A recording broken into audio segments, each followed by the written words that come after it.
السلام علیکم ورحمۃ اللہ وبرکاتہ۔ بسم اللہ الرحمن الرحیم۔ آج ہم سورہ البقرہ کی آیت 53 کا لفظی ترجمہ سیکھیں گے۔ وَإِذْ آتَيْنَا مُوسَى الْكِتَابَ وَالْفُرْقَانَ لَعَلَّكُمْ تَهْتَدُونَ۔ لفظی ترجمہ۔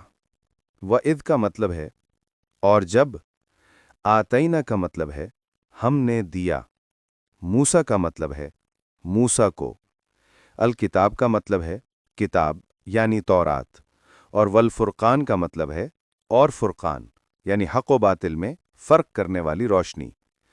لعلکم کا مطلب ہے تاکہ تم، تہتدون کا مطلب ہے ہدایت پاؤ۔ مکمل ترجمہ۔ اور یاد کرو جب ہم نے موسیٰ کو کتاب اور فرقان عطا کیا تاکہ تم ہدایت پاؤ۔ تفصیل۔ نمبر 1، کتاب سے مراد تورات ہے۔ اس آیت میں الکتاب سے مراد تورات ہے جو اللہ تعالیٰ نے حضرت موسیٰ علیہ السلام پر نازل فرمائی۔ یہ بنی اسرائیل کے لیے ضابطہ حیات اور شریعت کا بنیادی ماخذ تھی۔ نمبر 2، فرقان کا مطلب۔ فرقان کے معنی ہے حق و باطل میں فرق کرنے والی چیز، وہ نور و بصیرت جس سے سچ اور جھوٹ، ہدایت و گمراہی، صحیح اور غلط الگ الگ پہچانے جا سکیں۔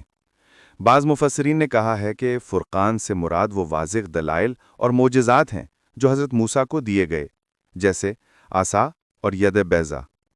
بعض نے کہا کہ فرقان تورات ہی کا دوسرا نام ہے کیونکہ وہ حق و باطل کے درمیان فرق کرنے والی کتاب تھی۔ نمبر 3، مقصد نزول۔ اللہ تعالیٰ نے یہ سب کچھ اس لیے عطا فرمایا تاکہ بنی اسرائیل ہدایت پا سکیں اور سیدھے راستے پر قائم رہیں، لیکن بدقسمتی سے اکثر لوگوں نے اس نعمت کی قدر نہ کی اور انحراف کر بیٹھے۔ نمبر 4، قرآنی ربط۔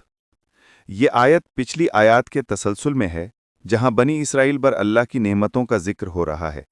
کبھی فرعون سے نجات کا تذکرہ ہے، کبھی بادل کا سایہ اور من و سلویٰ کی روزی، اور اب تورات اور فرقان کی عطا کا ذکر ہے۔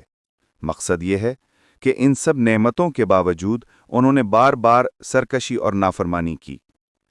خلاصہ یہ ہے کہ اللہ تعالیٰ نے حضرت موسیٰ علیہ السلام کو تورات اور واضح دلائل عطا کیے۔